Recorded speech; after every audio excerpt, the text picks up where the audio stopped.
Bonjour à toutes et à tous. Donc je vais commencer tout de suite. Donc je vais vous parler du théâtre romain que j'ai intitulé donc cette conférence, le théâtre romain ou le plaisir nécessaire. Je vais faire quelques remarques sur le titre avant de commencer. D'abord sur la première partie du titre, théâtre romain. En fait, le théâtre romain a longtemps occupé une place très minime dans les histoires du théâtre. Pour deux raisons, parce qu'en fait, il était pris entre deux feux. C'est-à-dire, d'un côté, il y avait le théâtre grec qui le précédait, et donc on considérait que le théâtre romain n'était qu'une pâle copie du théâtre grec, donc on passait. Et de l'autre côté, le théâtre moderne, beaucoup d'auteurs modernes, de Shakespeare à Molière, ayant pris comme modèle des textes latins. Et donc le théâtre romain a souvent été étudié et considéré comme une simple préfiguration du théâtre classique. Donc ce que je vais faire là aujourd'hui, mon objectif premier, c'est de vous parler du théâtre romain en tant que tel. Ni à travers le théâtre grec, ni à travers le théâtre moderne, le théâtre romain à son époque de création. Et puis, deuxième remarque, le théâtre romain, très souvent, il se réduit pour nous à trois noms, les trois noms d'auteurs pour lesquels on a conservé des textes, Plaute, Terence pour la comédie et Sénèque pour la tragédie. Et en fait, ça donne souvent une vision inexacte à plusieurs égards. D'abord parce que ça pourrait laisser penser qu'il n'y avait que trois auteurs à l'époque, mais il y a eu beaucoup d'auteurs au cours des siècles, bien sûr. Et puis aussi parce que ça donne une vision littéraire de ce théâtre qui pose donc le texte au centre du dispositif théâtral. Or, en fait, les traces archéologiques du théâtre, à commencer par le théâtre qui est à côté ici, le théâtre de Fourvière, nous rappelle à l'évidence que le théâtre de l'Antiquité, c'était à un moment donné uniquement du spectacle. Donc c'est mon deuxième objectif. Je vais vous parler du théâtre romain en tant que spectacle, même si on lira un texte tout à l'heure. Alors ça, c'était juste un petit préambule. Et je reviens à la deuxième partie du titre sur cette notion de plaisir nécessaire qui est une expression un peu paradoxale. En fait, nécessaire a deux sens. Est nécessaire ce qui ne peut pas ne pas advenir. Il y aurait donc l'idée d'un plaisir qui ne peut pas ne pas se produire, un plaisir inévitable, une sorte de mécanique du plaisir, ce qui est assez curieux. Nécessaire a également le sens de ce dont on a besoin. Et ça signifierait que le plaisir est indispensable au théâtre, et donc aussi que le théâtre lui-même est indispensable. C'est-à-dire qu'en fait, il y avait une nécessité du théâtre. Pour nous, la nécessité du théâtre, c'est une idée, pour notre société, assez curieuse. Il y a donc trois idées. La première, le théâtre serait donc une activité spectaculaire nécessaire au sens d'indispensable. Et cette activité devrait nécessairement produire du plaisir chez les spectateurs, et elle le produirait de façon inévitable. Il y a donc ces trois idées. En fait, il y a là deux questions. Il y a la question de la fonction du théâtre à Rome, et il y a aussi la question du fonctionnement de ces spectacles. Si un spectacle doit nécessairement produire du plaisir pour les spectateurs, qu'est-ce qui pouvait garantir ce plaisir dans la construction même du spectacle? Et donc je vous propose de procéder en deux temps. On va d'abord s'interroger sur la place du théâtre dans la société romaine, pour comprendre pourquoi c'était une activité nécessaire et pourquoi c'était une activité où le plaisir était nécessaire. Et puis, à travers un exemple concret, on essaiera de comprendre en quoi la représentation d'une pièce pouvait produire et même garantir, puisque c'est de ça dont il est question, le plaisir du public. Alors, pour commencer, partons de la langue latine. Comment est-ce qu'on disait théâtre en latin, à Rome? On disait d'abord théâtrum. Théâtrum, comme ça se prononce. T-H-E-A-T-R-U-M. Et théâtrum, c'est un mot qui vient du grec, le théatron. En fait, théâtrum, c'est étymologiquement le lieu d'où l'on regarde. Donc d'abord, ça désigne les gradins. Et puis, ça a fini par désigner le lieu où l'on regarde. Ça a fini par désigner l'ensemble du théâtre. C'est-à-dire, théâtrum, c'est l'édifice architectural. Donc, ce n'est pas le mot le plus utilisé. Le mot le plus utilisé, je viens directement à celui-ci, c'est en latin ludi scaenici, en français les jeux scéniques, c'est-à-dire les jeux qui étaient donnés devant la scaena, c'est-à-dire devant le mur de scène, un très grand mur de scène, et sur le plateau, ce qui s'appelait aussi la scaena, qui était juste devant. Donc c'était des spectacles que l'on donnait devant ce mur de scène. Et qu'est-ce qu'on appelait exactement les jeux? Les jeux, en fait, c'était un nom qui était donné à une grande cérémonie religieuse qui comprenait toutes sortes de manifestations religieuses, des sacrifices, des banquets symboliques, des prières collectives, des hymnes, et aussi des spectacles scéniques et des spectacles du cirque, parce que vous avez sans doute entendu parler aussi des jeux du cirque, avec les jeux scéniques. Ça veut dire qu'à Rome, le théâtre est fondamentalement et d'abord et avant tout une activité religieuse. De même que les courses de chars. C'est d'ailleurs pour ça que ça s'appelle pareil, les jeux scéniques et les jeux du cirque. Ça veut dire que pour des Romains, aller assister à un match de foot au stade Guerlain ou bien aller assister à une représentation de théâtre au théâtre des Célestins, ça a la même fonction. C'est mis sur le même plan, c'est exactement la même chose du point de vue de l'acte religieux. Et la divinité assistait également au spectacle avec les hommes. C'est-à-dire qu'il y avait une procession dans le cadre des jeux, une grande procession qui partait du temple du dieu ou de la divinité à laquelle étaient dédiés les jeux, et on emmenait la divinité, donc la statue, jusque dans l'enceinte, soit du cirque, soit du théâtre. Et donc les dieux assistaient au spectacle, de même que les hommes, dans l'enceinte du théâtre. Et j'avais une magnifique photo d'un théâtre, ce qu'on appelle un théâtre-temple, parce que vous aviez quelques théâtres qui intégraient directement le temple. C'est-à-dire que vous voyez le théâtre avec le théâtre room, le gradin comme ça en demi-cercle, et tout en haut, vous aviez le temple. Donc en fait, il suffisait d'ouvrir les portes et le dieu pouvait voir et assister au spectacle en même temps que les hommes. En fait, les Romains, pour honorer leur dieu, avaient deux modes essentiels, le sacrifice et les jeux. Dans le sacrifice, c'est-à-dire, par exemple, on sacrifie un bœuf à Jupiter, eh bien, en fait, on partage des offrandes entre les hommes et les dieux. Et dans les jeux spectaculaires, donc dans les jeux scéniques ou dans les jeux du cirque, on partage un spectacle entre les hommes et les dieux. Et tout ça est absolument nécessaire, donc, puisqu'il s'agit d'assurer le lien entre les hommes et les dieux, et c'est la fonction première donc de ces spectacles. Et si on regarde l'histoire des jeux tels que les Romains la racontaient, parce que les Romains étaient des historiens dans l'âme et ils racontaient des histoires qui expliquaient tout, eh bien en fait, les jeux scéniques sont apparus en 369 avant Jésus-Christ, et que se passait-il en 369 avant Jésus-Christ? Il y avait une grande peste qui ravageait Rome. La peste, ça peut être une épidémie telle que ce qu'on appelle nous la peste, mais ça peut être aussi des inondations terribles qui détruisent toutes les récoltes, etc. Bref, une catastrophe, et qui est due à une rupture entre le monde des hommes et le monde des dieux. Et dans ce cas-là, eh bien, il faut faire un rituel expiatoire, il faut expier pour rétablir le lien avec les dieux. Et on a fait ce qu'on faisait traditionnellement, c'est-à-dire qu'on a fait des sacrifices. Encore des sacrifices, ça ne marchait pas. On a fait des prières collectives, ça ne marchait pas. Et puis, on a fait venir des danseurs qui ont dansé au son de la flûte devant un rideau. Ça a été les premiers jeux scéniques, et ça a marché. La peste a pris fin. Donc, les jeux scéniques peuvent aussi avoir cette fonction d'expier, de permettre aux Romains d'expier une faute religieuse et de rétablir le lien entre les hommes et les dieux.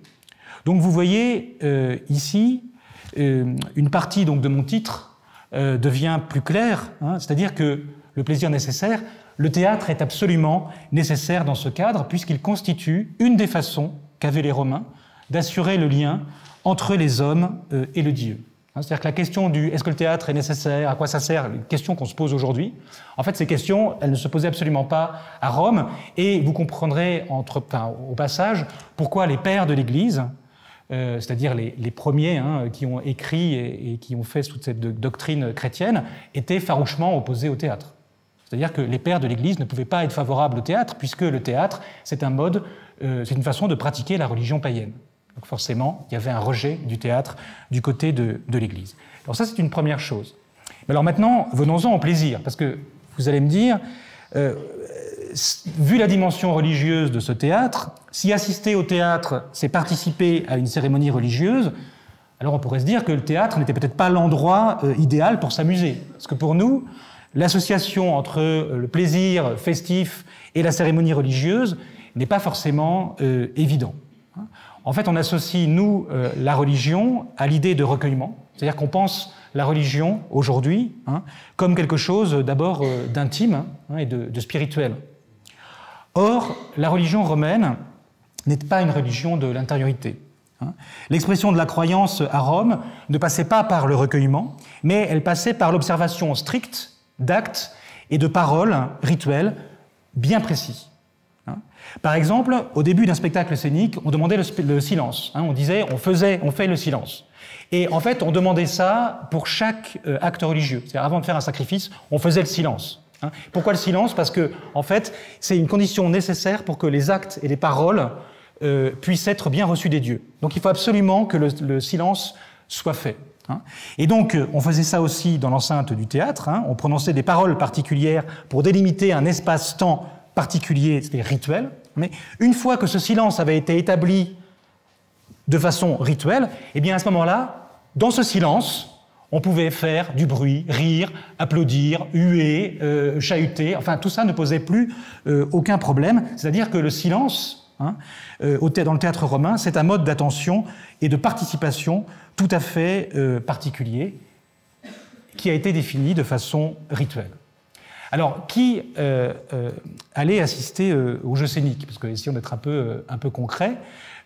Pour répondre à cette question, je vais vous lire un extrait d'un prologue d'une comédie de Plaute qui s'appelle Le Carthaginois, où justement on a fait le silence, et puis le prologue s'adresse au spectateur et où on joue encore sur cette idée de silence une fois qu'il a été fait de façon rituelle. Voilà ce que dit le prologue, et ça nous permet comme ça de projeter, de voir à qui il s'adresse et de voir qui constituait le public. Qu'aucun gigolo d'Hécatie, ne s'asseye sur l'avant-scène. Que les gardes ne fassent pas de bruit en parlant ou en remuant leurs baguettes. Il y avait un service d'ordre, bien sûr, dans les théâtres. Que les placeurs ne bougent pas la vue des spectateurs en leur passant devant. Qu'ils ne conduisent personne à sa place quand il y a un acteur en scène. Les paresseux qui ont dormi trop longtemps chez eux doivent accepter sans protester de rester debout ou bien alors qu'ils apprennent à moins dormir. Parce que, évidemment, on ne jouait pas, le théâtre, c'était pas le soir, c'était dans la journée et donc ça commençait le matin. Que les esclaves n'occupent pas les places des hommes libres, ou alors qu'ils paient pour être affranchis. S'ils n'en ont pas les moyens, qu'ils rentrent chez eux. Ils éviteront une double peine, avoir le dos zébré ici à coups de baguette, et chez eux à coups de fouet pour n'avoir pas fait leur travail quand leur patron reviendra. Que les nourrices gardent leurs nourrissons à la maison et ne viennent pas avec au théâtre. Ça leur évitera de mourir de soif, aux nourrices, et à leurs bébés affamés de vagir comme des chevreaux. Et là, on apprend que les bébés, en fait, c'était l'ancêtre du téléphone portable. C'est-à-dire que là, on vous a demandé d'éteindre votre téléphone. Là, on disait, éteignez vos bébés, s'il vous plaît. Enfin, sortez-les, c'était plus... Voilà. Que les dames se taisent durant le spectacle. Qu'elles rient discrètement. Qu'elles modèrent les éclats de leur voix cristalline. Qu'elles gardent pour leur foyer leurs ennuyeux bavardages. Que leur mari n'ait pas à les subir ici aussi. Voilà. Bon, je passe sur la misogynie traditionnelle. En fait, vous voyez, alors, qui assistait au théâtre? En fait, il y avait donc des hommes, bien sûr, des hommes libres. Il y avait des enfants, peut-être des nourrissons, des esclaves, des femmes. En fait, il y avait tout le monde. Alors vous allez me dire, bah oui, mais c'est normal. Enfin, aujourd'hui, tout le monde peut aller au théâtre, les enfants, les femmes, tout le monde. Mais on est dans une société esclavagiste et une société patriarcale. C'est-à-dire que c'est quelque chose de tout à fait extraordinaire. En fait, ce rassemblement qui est là, cette entité n'a aucune existence en dehors du cadre des jeux. C'est-à-dire que ce rassemblement, le public, en fait, c'est un groupe qu'on ne retrouve pas dans l'organisation socio-politique de la cité. En fait, ça n'a d'existence que dans le cadre de la religion. C'est une communauté religieuse et c'est ça qui explique quand le maître de famille fait un rituel religieux dans l'enceinte de sa maison, eh bien, il y a les femmes et aussi les esclaves. Tout le monde est là. C'est vraiment une communauté religieuse. Ça veut dire, au passage, que l'idée d'un théâtre politique, parce que c'est une vieille idée qui traîne sur le théâtre antique, alors surtout sur le théâtre grec, mais un peu aussi sur le théâtre romain, l'idée d'un théâtre politique qui servirait à délivrer des messages sérieux, moraux, philosophiques, etc. En fait, tout ça, c'est pas possible. Pourquoi? Parce que si on se replace dans le système de l'époque, donner des messages philosophiques à des femmes, c'est totalement impensable. Alors, il faut pas, surtout ne m'enregistrez pas et prenez pas ça, parce que si vous mettez juste ça, je viens de dire, j'aurai des problèmes pendant des années. Dans le contexte romain, c'est tout à fait impossible. Et de fait, les témoignages, en fait, montrent que le public était plutôt très remuant, très agité. La gestion du maintien de l'ordre, ça a toujours été un vrai problème à Rome, au point que même à la mi-2e siècle avant Jésus-Christ, à un moment donné, on a décidé que les spectateurs resteraient debout, en pensant que ça les calmerait un peu de rester debout pendant toute la représentation. Mais ça n'a pas marché, évidemment, ils se sont assis, et donc on a continué comme ça. Bref, vous voyez que assister à un spectacle scénique, c'est certes participer à une manifestation religieuse, mais pas dans un état de recueillement. Ça signifie que le plaisir et les manifestations du plaisir étaient possibles dans le cadre du rituel des jeux scéniques. Et on a quantité de témoignages qui montrent que les Romains adoraient le théâtre. Par exemple, Saint Augustin, au début du 5e siècle, donc, qui était à Carthage. Si vous avez lu Astérix, vous savez qu'il y avait des Goths, des Visigoths, des Ostrogoths qui attaquaient l'Empire romain. Et en fait, les Romains se réfugiaient. Donc il y avait des phénomènes en fait, de réfugiés pour des causes de guerre, mais qui se faisaient dans le sens inverse de ce qui se fait aujourd'hui, c'est-à-dire de l'Europe en Afrique. Et Saint Augustin écrit qu'on reconnaît les Romains, donc ceux qui étaient réfugiés, qui avaient pris un bateau avec juste une valise, enfin pour fuir les hordes des barbares. Eh bien en fait, on les reconnaissait au fait qu'ils étaient les seuls. La première chose qu'ils demandaient quand ils arrivaient, c'était savoir quelle serait la prochaine date des Jeux scéniques. Voilà. Donc en fait, il y a vraiment, enfin, on a quantité de témoignages comme ça, et en particulier, on a des témoignages archéologiques qui montrent à quel point les Romains aimaient le théâtre et s'y rendaient en masse, parce que l'architecture urbaine porte les traces de la grande fréquentation du théâtre. Les archéologues ont montré que les architectes anciens pensaient la gestion du flux des spectateurs. Par exemple, les rues qui menaient au théâtre s'élargissaient à proximité du théâtre. Et tout était pensé pour protéger les piétons des véhicules. Soit il y avait des zones piétonnes, carrément, comme ça, soit, eh bien, on mettait en place des passages piétons. Je ne sais pas si vous avez déjà vu des passages piétons pour les Romains, c'est-à-dire qu'en fait, ce sont des blocs de pierre qui sont hauts comme ça, et avec des petits espaces, des petits espacements. Donc c'est beaucoup plus réussi qu'un dos d'âne pour ralentir, parce que quand vous arrivez avec votre char, si vous ralentissez pas, forcément la roue tape sur la pierre et c'est l'accident direct. Donc en fait, et pourquoi est-ce que voilà, et ces passages piétons, eh bien on les trouvait en particulier à proximité des théâtres. C'est-à-dire qu'il y avait vraiment toute une logistique comme ça dans l'architecture urbaine qui témoignait de ça. Et ce goût pour le théâtre se manifeste aussi dans la passion qu'avaient les Romains pour les acteurs. Et pourtant, les acteurs romains étaient des parias, des moins que rien, et c'était en particulier, et presque essentiellement, des esclaves. Des esclaves, ou bien alors des affranchis, c'est-à-dire d'anciens esclaves. Et pourquoi étaient-ce des esclaves? Mais parce qu'en fait, un acteur, c'était d'abord un technicien. C'est-à-dire c'était un technicien du corps et un technicien de la voix. Il y avait des écoles qui formaient les acteurs et on mettait des esclaves très jeunes, 4-5 ans, comme pour l'opéra chinois, si vous voulez, et on les assouplissait dans tous les sens, on leur faisait faire des acrobaties, des saltos, on leur faisait travailler la voix pour en faire des super techniciens. En fait, un acteur, à Rome, c'est un corps et une voix au service, précisément, du plaisir des spectateurs. Ce qui fait que très souvent, parce que si on se dit c'est un théâtre religieux, on aurait pu penser que les acteurs avaient un statut d'officiant, sacré, etc. Absolument pas. C'est un paradoxe aussi de ce théâtre-là. Et cette image d'un corps au service du plaisir des spectateurs fait que très souvent dans les textes, quand on parle des acteurs, on les compare à des prostituées. C'est absolument récurrent. Et en même temps, paradoxe dans le paradoxe, tout paria qu'ils étaient, ces acteurs pouvaient exercer une fascination absolument considérable sur les spectateurs romains. Et on avait de véritables phénomènes de star system à Rome, avec des acteurs qui pouvaient gagner énormément d'argent, c'est-à-dire qu'on pouvait s'enrichir en étant en acteur, ou alors en étant propriétaire d'acteurs.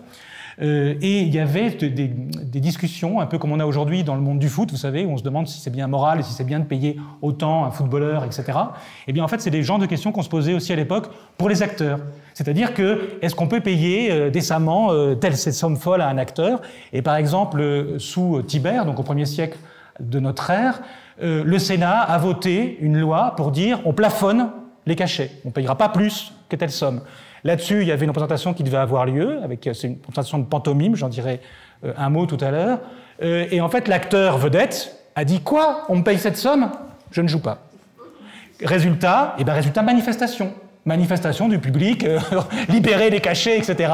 Et le Sénat a dû se réunir en urgence pour supprimer la loi et de nouveau libérer les cachets. Donc en fait, on a comme ça quantité de témoignages et on sait aussi qu'il y avait de véritables fan-clubs qui se constituaient, en particulier à l'époque de la pantomime. Je vous parlais tout à l'heure plutôt donc de la comédie sur laquelle je travaille plus. et puis c'est pratique parce qu'il nous reste des textes, la pantomime, il ne nous reste aucun texte. Mais la pantomime a été le grand genre, et si vous visitez l'exposition, vous verrez que c'est le genre qu'on a essayé de mettre devant, le grand genre sous l'Empire, le grand genre à la mode, le grand genre spectaculaire le plus populaire. Et en fait, ça a exacerbé cette passion des Romains pour les acteurs, puisque le spectacle de pantomime, en fait, c'est un one-man show. C'est-à-dire que vous avez un acteur avec un masque qui danse, et qui est en plus soutenu par un orchestre et un chœur. Donc c'est vraiment le star system à fond. Et là, il y avait des fan clubs, mais il y avait déjà ça à l'époque où on jouait des comédies et des tragédies. Et on sait que vous aviez votre idole, votre vedette, on venait assister à ces spectacles, à peine il était rentré, tout le monde applaudissait, etc. On criait, voilà. Mais il y avait aussi des fan clubs rivaux. Parce qu'en fait, si votre acteur vedette, il pouvait avoir un rival. Et donc vous veniez aussi avec le fan club, vous alliez assister à une représentation de l'acteur rival, et au lieu d'applaudir, etc., quand il arrivait, vous huiez, vous criez, etc., et ça donnait des combats. C'est-à-dire qu'il y avait des bagarres comme ça, oui, parce qu'en fait, vraiment, on se battait avec des pierres, on arrachait les sièges en bois, on a comme ça des témoignages, on se battait à la main, et le service d'ordre, en fait, c'était un des postes les plus risqués de l'époque. Et en fait, on envoyait les jeunes recrues. Les premières années, aller faire le service dans les théâtres, parce que quelquefois, il y avait des morts, vraiment. Et il y avait des spectateurs qui se retrouvaient exilés ou interdits de théâtre. Exactement comme on le fait aujourd'hui pour certains supporters. Il y avait des interdictions de théâtre pour certains spectateurs. Bon, mais j'avance. Donc, premier bilan sur la fonction du théâtre. Vous voyez que le théâtre était donc un spectacle nécessaire, parce qu'il s'agissait d'un rituel religieux, c'est-à-dire donc d'une activité absolument indispensable pour la cité.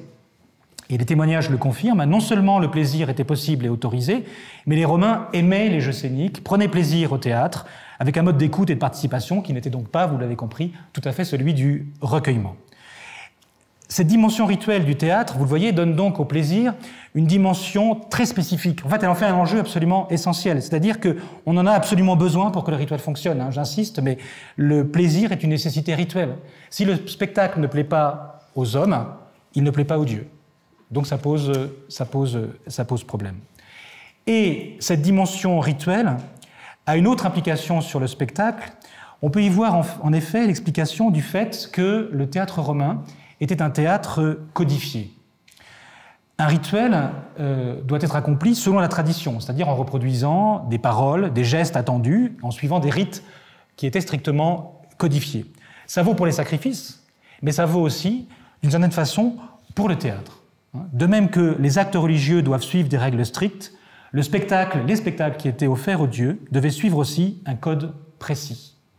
Et après avoir abordé avec vous donc la fonction du théâtre, je passe maintenant au fonctionnement d'un spectacle. Et on va essayer de comprendre en quoi cette dimension codifiée du théâtre romain peut être liée à la nécessité de la production du plaisir. C'est-à-dire en quoi cette dimension codifiée peut jouer un rôle dans la production nécessaire du plaisir. Et donc je prendrai un exemple qui est celui de la comédie. C'est le genre pour lequel on a le plus de textes, donc avec Plaute et Terence. C'est donc des spectacles qui se sont joués entre le milieu du IIIe siècle avant Jésus-Christ et la fin du IIe siècle avant Jésus-Christ toujours.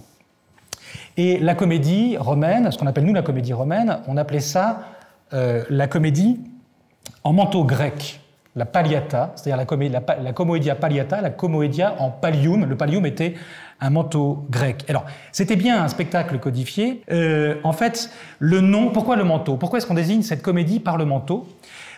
Et quel est le lien avec le code? En fait, parce que le manteau renvoie à un rôle précis selon le type de manteau. C'est-à-dire que l'idée même du manteau renvoie à une codification des rôles.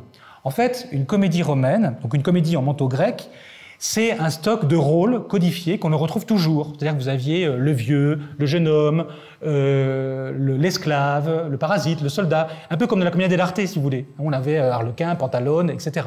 On retrouve toujours les mêmes rôles, des rôles types, et ces rôles ont des caractéristiques spectaculaires qu'on retrouve d'un spectacle à l'autre. Et première caractéristique, bien sûr, donc le manteau, parce qu'il y avait des manteaux de différentes longueurs, de différentes couleurs. Ça permettait d'identifier les rôles.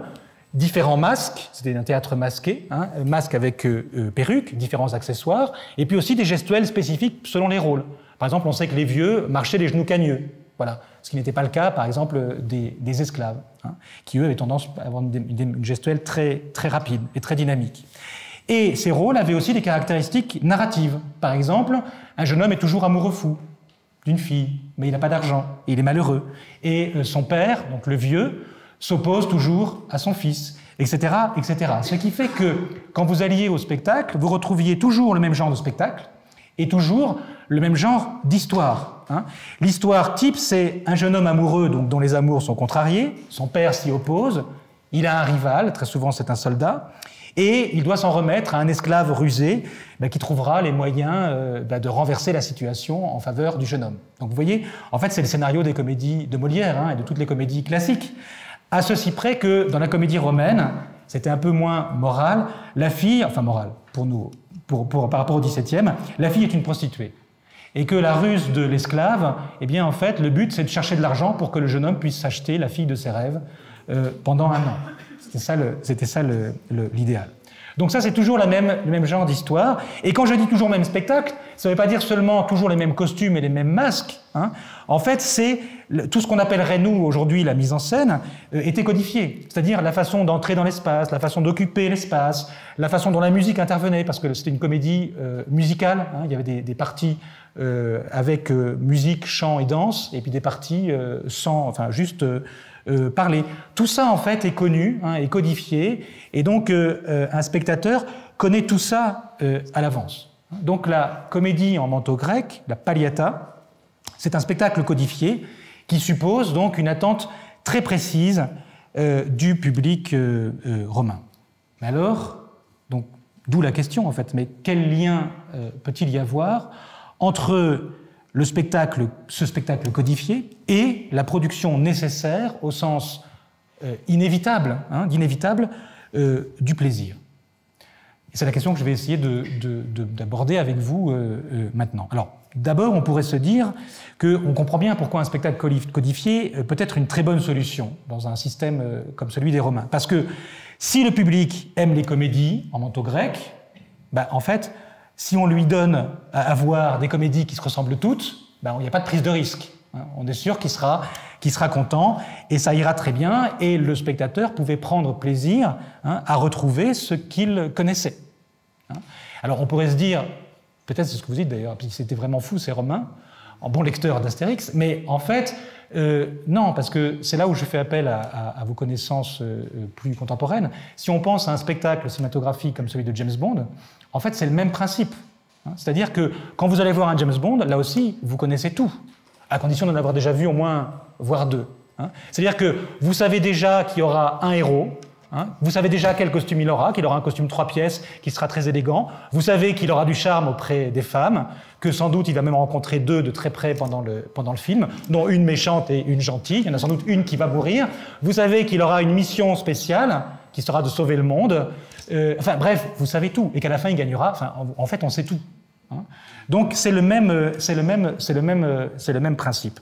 Sauf que nous, les James Bond, on va en voir, enfin ça sort pas sans arrêt, alors que là les comédies romaines, on en voyait beaucoup parce que les jeux scéniques, il pouvait y en avoir beaucoup. Donc la question qui se pose, c'est d'accord, mais quel plaisir pouvait prendre le spectateur au bout d'un moment à voir toujours le même spectacle si on est dans un théâtre codifié où tout est connu. Si c'est toujours la même chose, alors évidemment le risque, est-ce que c'est pas l'ennui? Et si c'est l'ennui, c'est catastrophique, parce que si les spectateurs partent, ça, du point de vue du rituel, c'est la catastrophe. Et pour répondre à cette question pleine de suspense, on va regarder ça à travers l'exemple de la scène spectaculaire la plus attendue de la comédie romaine, qui est la scène de ruse, et la scène de ruse par déguisement. Il y avait deux types de scènes de ruse.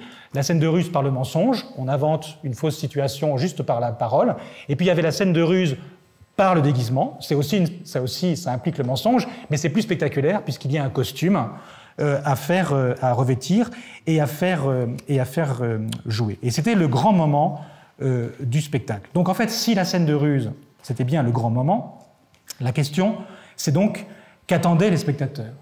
Comment fonctionnait une telle scène dans un système codifié? Et quel plaisir est-ce qu'ils pouvaient y prendre? Et je vais essayer de vous montrer qu'ils attendaient un spectacle bien particulier, Et donc je vais essayer de vous reconstituer le code de cette scène, mais surtout qu'ils attendaient des variations. C'est-à-dire que ces scènes, bien souvent, fonctionnent, et produisent des rires d'ailleurs, en ne suivant pas la tradition attendue, mais en suscitant la surprise par rapport au code attendu. C'est-à-dire qu'en fait, il y a un plaisir spécifique dans le cadre d'un théâtre codifié comme celui-ci, c'est le plaisir de la reconnaissance, mais qui se double également d'un plaisir qui est un plaisir de la surprise. Et ce double effet de la codification, me semble-t-il, peut permettre de garantir le plaisir. Pourquoi ? Parce qu'on prend plaisir à retrouver ce qu'on aime, ça c'est le postulat de base, et en même temps, on prend plaisir à ne pas le retrouver exactement. Et si vous réfléchissez, c'est la même chose pour James Bond. C'est-à-dire qu'on prend plaisir, peut-être que vous n'aimez pas James Bond, c'est le problème, moi j'adore, mais on prend plaisir à y aller pour retrouver les choses qu'on aime. D'ailleurs, c'est à ça que sert le générique, les premières images même avant le générique, le pré-générique. Et en même temps, c'est jamais la même chose, et il y a toujours quantité de variations. Et j'en veux pour preuve que, de ce point de vue-là, du point de vue de la variation, le James Bond magistral, c'est Skyfall. Et Skyfall, c'est celui qui a le plus de variations, et c'est celui qui a fait le plus de recettes au box-office. Il y a des variations absolument extraordinaires, où vous retrouvez Moneypenny, par exemple, qui est la secrétaire sur un champ de bataille, ce qu'on n'a jamais vu avant, et c'est tout à fait extraordinaire. Donc, je reviens au théâtre romain. C'est juste une comparaison qui peut-être peut vous aider, c'est pas pour faire des grands écarts, voilà, pour le plaisir du grand écart. Donc, essayons de reconstituer le code pour pouvoir connaître, partir des attentes d'une scène de ruse traditionnelle, et puisque pour comprendre en fait la façon dont les Romains pouvaient apprécier une telle scène, il faut reconstituer le code. Si on lit ce théâtre sans passer par le code, en fait on lit autre chose. On n'est pas dans le même système de réception. Alors d'abord, voilà les différents paramètres, vous allez voir, c'est extrêmement simple, parce que l'idée évidemment, c'est comme pour James Bond, c'est-à-dire qu'une fois qu'on en a vu un, on voit le deuxième, on a tout compris. Là, évidemment, je vous décortique ça parce que on est dans le cadre d'une conférence, mais on n'avait pas besoin de cet exercice intellectuel, évidemment, pour comprendre le fonctionnement d'un spectacle de ce type. Alors d'abord, la scène de ruse par déguisement, elle est menée par un esclave. Celui qui accomplit la ruse, c'est celui qui est au service du jeune homme, puisque la ruse, elle est toujours au service du jeune homme. Le but, c'est d'obtenir une fille. Donc c'est l'esclave qui assure cette ruse. Ensuite, il y a un déguisement. Et ce qui est drôle, c'est que le déguisement, en fait, comme dans un théâtre codifié, il y a un costume de déguisement. Il y a un costume codifié de déguisement, c'est-à-dire c'est un manteau particulier, qui est une chlamyde. C'était un manteau, c'est un peu différent du pallium. J'avais des images là aussi, mais bon, je passe. Donc c'est un manteau particulier. Un chapeau très large. En fait, c'est un costume de voyage, et qui est aussi le costume du soldat. Souvent une épée, une petite épée, et puis un bandeau sur l'œil. Ça, c'est le costume type. C'est-à-dire, dans une comédie, quand on dit « Ah ben tiens, on va se faire un déguisement. Ah ben d'accord, j'aime déguiser. » Et en fait, on sait déjà en quoi il va se déguiser. Ce qui est drôle. Enfin, si on veut. Ensuite, troisième paramètre, c'est une scène dansée. C'est une scène dansée. Donc là, il y a un musicien sur scène, un joueur de tibiae. C'est une sorte de double flûte à hanche. C'est plutôt une sorte d'hautbois, mais très, très sonore. Donc qui est là, et c'est une scène de musique. Pourquoi c'est une scène de musique ? Parce qu'en fait, c'était les plus grandes scènes de la comédie. C'est-à-dire que les moments les plus importants de la comédie étaient dansés, et donc étaient mis en musique. Et en plus, on sait que les acteurs utilisaient aussi leurs costumes pour danser. Et se déguiser, si vous vous déguisez, il faut arriver à faire croire à votre costume. Il faut que votre costume soit, qu'on puisse croire dans le personnage que vous jouez. Donc on puisse croire à votre costume. Donc il faut mettre en jeu le costume et le montrer. Et donc danser, c'est une façon de faire jouer son costume et de donner vie au déguisement, si vous voulez. Donc en fait, vous avez comme ça des grandes scènes spectaculaires, musique, et vous faites rentrer un personnage qui danse et qui montre son costume de déguisement et qui joue avec pendant la scène de ruse. Donc ça, c'est le troisième paramètre. Quatrième paramètre, le personnage qui est déguisé, donc l'esclave, fait preuve d'une très grande habileté. Et il parle beaucoup. Parce qu'en fait, il y a toujours du suspense, forcément. Il y a toujours un moment où on croit que ça ne va pas marcher. Et là, il faut beaucoup, beaucoup parler pour arriver à retourner la situation. Donc en fait, ce sont des scènes où le personnage principal, donc le personnage costumé, déguisé, parle beaucoup et fait preuve justement de sa grande ruse et de sa grande habileté et sa capacité à retourner une situation. Et puis, ça marche toujours, c'est un autre paramètre, c'est-à-dire que quand vous avez une scène de ruse par déguisement, ça marche toujours. Hein, le personnage est toujours trompé, celui qui est censé être la victime de la ruse, et effectivement la victime de la ruse, et c'est une façon de le ridiculiser. Hein, on fait des ruses contre les deux, c'est toujours, en général, c'est contre le soldat, qui est le rival du jeune homme, ou bien contre le proxénète, qui est le propriétaire de la prostituée, et qui est un grand méchant. Et donc on se moque, ou quelquefois aussi contre le père, qui s'oppose au jeune homme. Et ce qui fait que cette grande scène attendue, au final, c'est une grande scène spectaculaire et c'est une grande scène qui dure assez longtemps. Parce qu'en fait, c'est exactement comme les grandes scènes de combat dans un James Bond. En fait, on ne commence pas le film par... Enfin, si, il y a le pré-générique, mais une fois que l'histoire est commencée, on ne commence pas par faire la grande scène de combat tout de suite. On attend un peu, voilà, pour faire vraiment le grand moment. Et c'est plutôt sur la fin, en général, que ça arrive. Donc vous avez comme ça un ensemble de paramètres, ce qui fait que si vous êtes des spectateurs romains, c'est un peu l'idée, enfin, si vous mettez à la place des spectateurs romains, eh bien, si on annonce une scène de ruse, vous avez tout ça en tête. Hein. Vous savez que vous allez avoir un esclave qui aura un costume particulier de déguisement, qui va évoluer dans une scène dansée, qui sera assez longue, et que dans cette scène, il va réussir à tromper son adversaire. Voilà. Or, en fait, si on lit attentivement ces différentes scènes de ruse, on se rend compte que les paramètres ne sont jamais tous réunis. Et heureusement, parce que si c'était le cas, eh bien, on serait dans la répétition à l'identique et ça produirait de l'ennui. Hein. En fait, il y a toujours des systèmes de variations qui sont introduites dans ces scènes.